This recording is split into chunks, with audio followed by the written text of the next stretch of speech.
The year was 1220. From the frozen steppes of Mongolia to the deserts of Central Asia, one name spread like a storm: Genghis Khan. To some, he was a conqueror. To others, he was divine wrath made flesh. As the sun rose over the walls of Bukhara, a city of scholars, merchants, and mosques, no one imagined they were living their final dawn of peace. The Mongols were coming. And behind them rode a man who would soon stand inside the great mosque and declare, "I am the punishment of God. If you had not committed great sins, God would not have sent a punishment like me upon you." Just months before, the Khwarezm Empire had been one of the richest civilizations in the Islamic world, its trade caravans linking China to the Mediterranean. But its ruler, Shah Muhammad II, had made one fatal mistake. He underestimated a nomadic horseman from the east.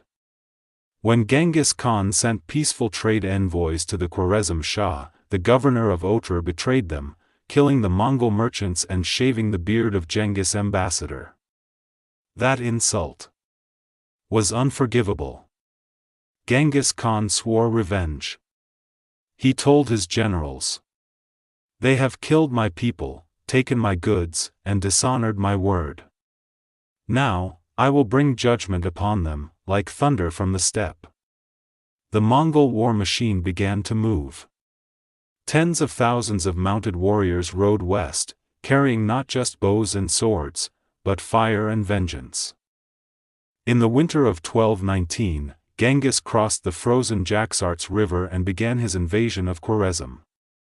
City after city fell, Otrar, Nur, and others, crushed beneath the Mongol hooves.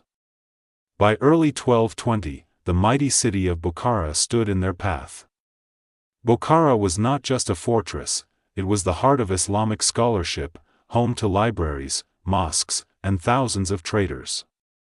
Its walls stretched for miles, defended by Khwarezmian troops who believed the Shah's army would soon come to their aid.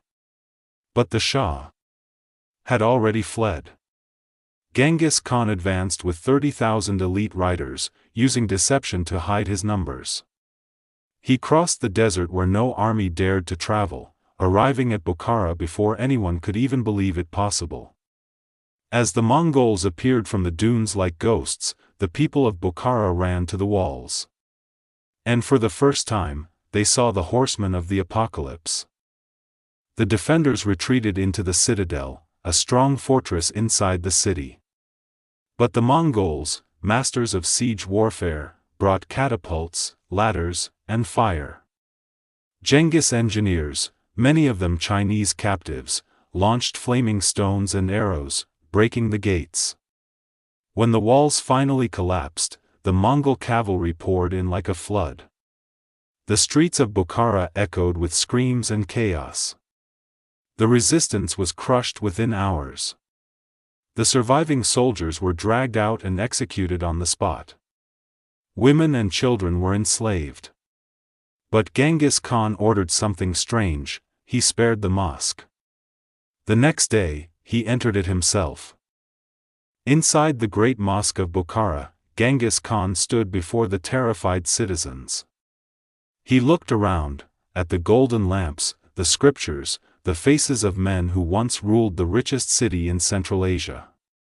Then he spoke words that would echo through centuries. "If you had not committed great sins, God would not have sent a punishment like me upon you. I am the punishment of God."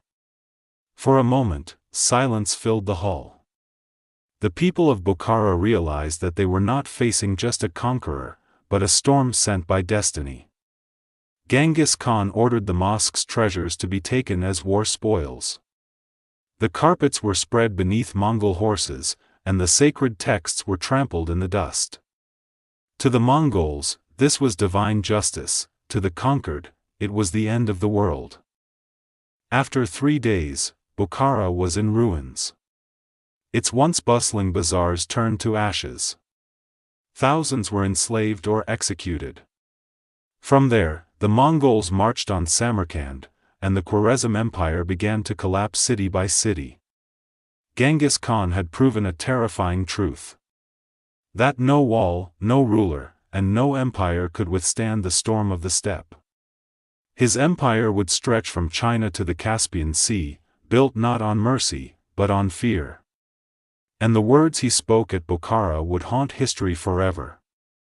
I am the punishment of God. Echoes of hooves fade into the desert wind. Fire glows against the horizon. The empire of Khwarezm lies silent. As the ashes of Bukhara faded into the dust of legend. One truth remained: power is fleeting, but fear can echo through centuries.